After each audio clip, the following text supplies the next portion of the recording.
मानसिफोरा बे कास्टम बिक्रम आरो प्रहलाद ब्रह्म बे साथाम मानसिखौ मोजाङै सिनायना लानाया प्रयोजन दङ।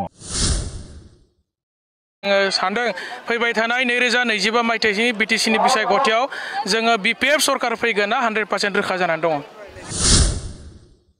खुलुमबाय बयखौबो फिन खनसे गोदान भिडिअ बरायलायबाय।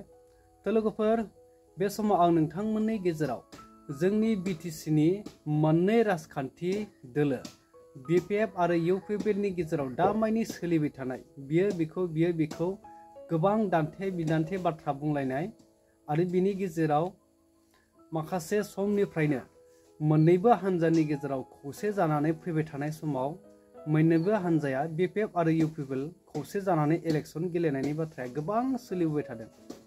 नाथाय बे समाव गुबुन गुबुन रोखोमनि बाथ्राखौ जों नुबाय थादों। बेखौनो नोंथांमोननो नैबे भिडिअनि गेजेरजों डिटेल्स शेयार खालामनो थाखाय दिनै भिडिअखौ लाबोनाय जादों लोगोफोर। आसा खालामो नोंथांमोना जुदि भिडिअखौ जोबजासिम नायलाङोब्ला थारैनो बुजि मोनगोन।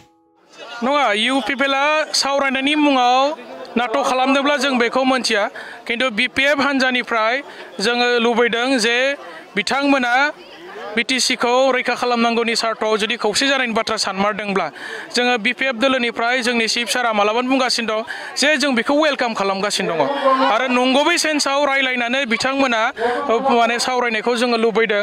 दा सावरायनायनि मुङाव जाहाथे राजखान्थि खालामा, सावरायनायनि मुङाव जाहाथे बिपिएफखौ गाज्रि खालामनो, बिपिएफखौ फोजोबस्रांनो, बिपिएफखौ बिटिसिनिफ्राय गैया खालामनो, जाहाथे बेबायदि सिङाव बिथांमोना जाहाथे बेबायदि अन्य रोखोमनि बेबायदि जाहाथे खैसारि खालामा जोङो बेखौ लुबैदों। सावरायनायनि मुङाव जाहाथे मोजां गोसोजों सावरायो, सावरायनानै खौसे जायोब्ला जोंनि थाखाय मोजां, बे बाथ्राखौ जोङो सानफ्रोमबो वेलकाम खालामगासिनो दङ।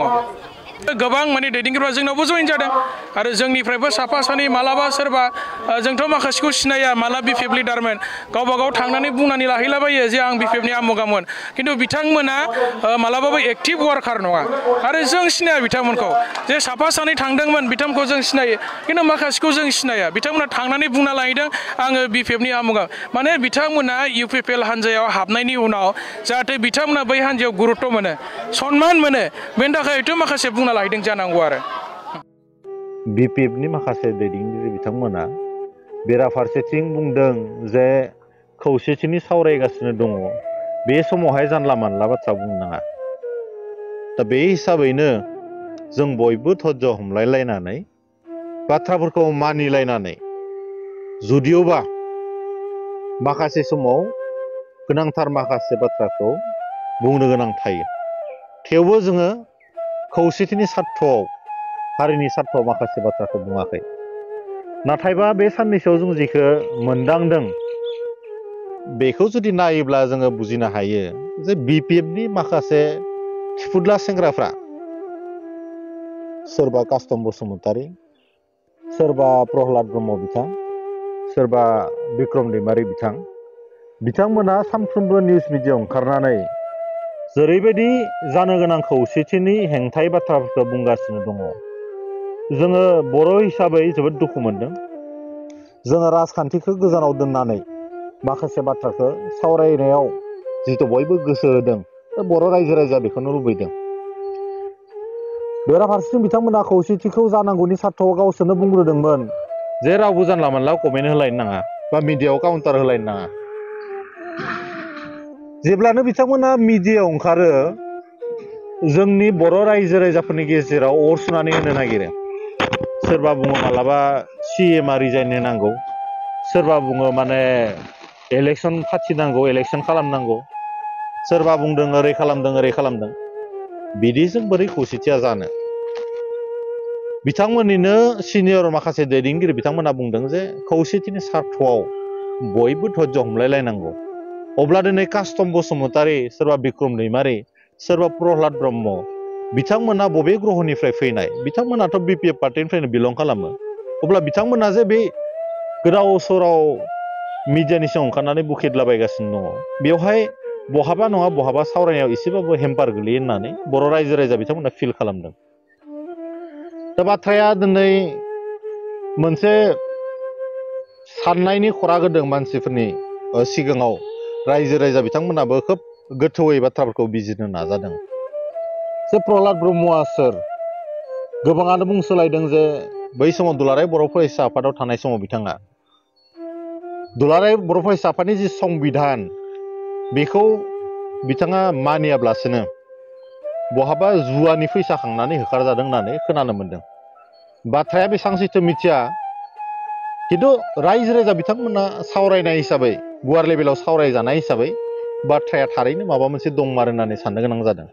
मानो दिनैनि बिथांमोननि जि एक्टिभिटिस बिथांमोना धर्ज हमनानै माखासे बाथ्राखौ लाखिनो गोनां दङमोन, नाथाय बिथांमोना हारिनि सिक्रेसिखौ सानफ्रोमबो बिथांमोना मिडियायाव बुंनानै दावराव खालामनानै गुबुननो थुनज्लायना होनानैसो मोजां मोनो। बेयो बर' हारिनि थाखायनो जोबोद दुखु गोनां जादों। सोरबा कास्टम बसुमतारीनो जाय बिटिआरनि थागिबि नङा, गलाघाटनिफ्राय फैनानै जोंनि जा हारिनि मोनसे रिलेसन, गलाघाटआवबो बर' मानसि दङ, बहाबा लखिमपुरावबो दङ, बहाबा धेमाजियावबो दङ। दा बे जोंनि मोनसे थैनि जि सोमोन्दो, बर' हारिनि जा मोनसे गुड रिलेसनशिप, बेखौ बिथांमोना मालाबा गावसोरनि स्वार्थनि थाखायनो फोजोबस्रांनो नागिरदों नामा होनना सन्देह जायो। गलाघाटनिफ्राय फैनानै बिटिआरआव माखासे बाथ्राफोरखौ आबां जाबां बुंबाय थायोब्ला मानसिफ्रा मालाबा जुदि जेनेरेलाइज खालामोब्ला बे बाथ्रायानो बोरैबा इसु जाहैनो हागौ। खमसे खम बेफोरबायदि बाथ्राखौ आदा कास्टम बसुमतारी नायनांगौमोन। सोरांबानो सोरखौबा रायनाय बखिनाय, सोरबानो आनहेपि जादों माबा जादों, बिथाङा मोजांनो मोनथिगौ बिथाङा दुलाराय बर' फरायसा आफादाव खामानि मावदोंमोन। एखे घटनायानो बेबो। सोरबा प्रहलाद ब्रह्म बिथाङा जुवानि केसाव होखारजादोंब्ला बेबो हिन्जावनि केसाव होखारजादों होननानै जों खोनादों।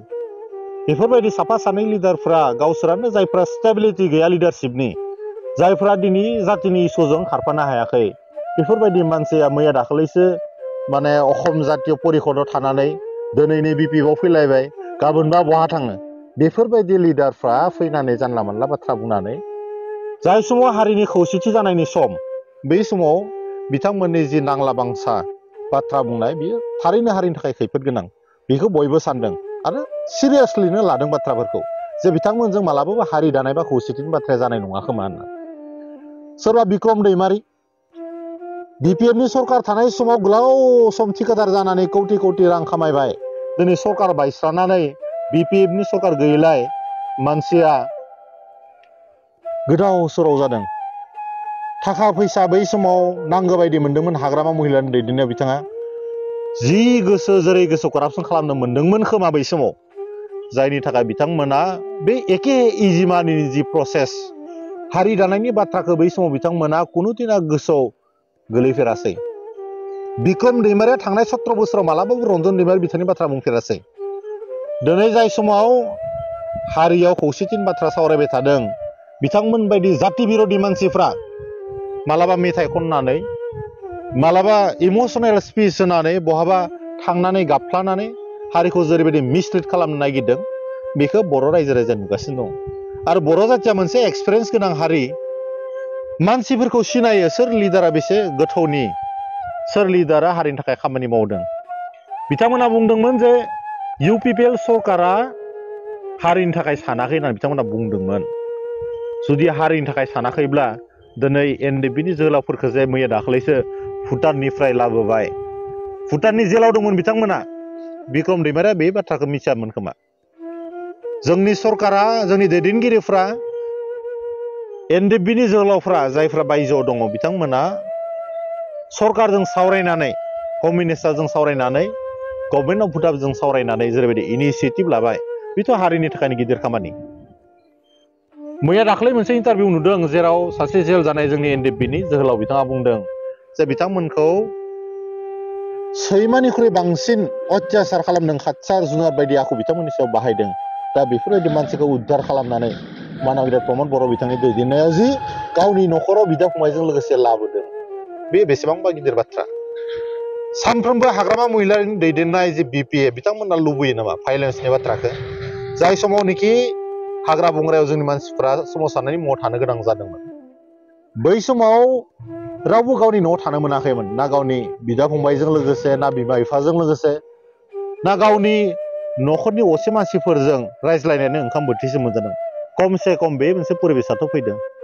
कास्टमा बुंनो नागिरो जे बयबो आनहेपि, कास्टमा गावनो आनहेपि, गावनो बिराद कनफिउज लिडार बिथाङा। साननैसो अखम जातीय परिषदआव थानानै गोनो गोथो जालायबाय बेयावबो खोनानो मोन्दों सोरजोंबा ओरै ओरै जालायबायनो सासे लिडारा खमसे खम गावनि केरेक्टारखौ हमथानाया मोजां मानोना लिडारनिफ्राय मानसिफ्रा मोनसे हाई एक्सपेक्टेसन थायो नेतृत्वनि सायाव बर'फोरनि राजनितिया मा जानानै दं बयबो मिथिगौ बर'फोरा राजनिति खालामदोंबाबो हारिनि थाखायसो खालामदों रावबो सोरबा थाखा फैसा खामायनो थाखाय सोरबा बिल्डिं लुनो थाखाय राजनिति खालामाखै हारियाव माखासे इसुफोर दङ बे इसुफोरखौ समजों लोगोसे ग्रोब ग्रोब ग्रोब ग्रोब मावलांगासिनो दङ 17 बोसोराव जायखौ हायाखै बेखौ खानसेयावनो 4 बोसोरावनो जाजानो लुगैबा बोरै जानो बेथ' इनजास्टिस जागोन मोनसे जास्टिफिकेसनथ' थानांगौ मैया दाखालि नुदों कास्टम बसुमतारी बिथाङा गावखौ माने हिर' खजायनो थाखाय गावखौ बयनिख्रुइ गोरों माने एस्टाब्लिश खालामनो थाखाय बिथाङा इंलिसाव गिदिर गिदिर भाषण होनायखौ नुदों जों खावलायदों बिथाङा बेफोरबायदि बाथ्राखौ जुदि बिथांनियाव जयगता दङब्ला मोनसे समाव बिथाङा मोनसे मोजां फरामाव बुंहैथों नाथाय जोंनि आइ आफा जायफोरा गामिनि थागिबिफोर दङ बिथांमोना बिथांनि बुंनायखौ बेसे बुजि मोनगोन बिथाङा मा लेभेलाव बाथ्रा बुंनो नागिरदों सोरांबानो प्रमद बर' बिथांखौ रायनायजों लोगोसे जुदि हारिनि समाधाना जायोब्ला बेथ' आसरित बाथ्रा जागोन ओंखारबानो बिटिआरनि सिमखौ रायनो मोनाब्ला मानाव गेदेर कास्टम बसुमतारी बिथाङा गोजोना खिन्थु गावनो बेसेबां मोजां मानसि बाथ्राया बेसो सोरखौबा आसि मोनसे दिन्थिनायनि सिगां बिथाङा सानना नायनाया मोजां माखासे आसिया गावनिथिं दिन्थिगासिनो दङ बिथाङा गावखौ कारेक्सन खालामनाया मोजां आं खावलायदों लोगोसे बिथाङा नाबां जाबां बाथ्राफोरखौ बुंनानै जा खौसेथिनि मोजां मोनसे प्रसेस थांगासिनो दङ जाहाथे बे प्रसेसा लामा ससेयावनो ब्रेक जाया बेखायनो धैर्यआ जुदि गैयाब्ला बिथांमोना लिडार जानायनिबो मोनबो जयगता गैया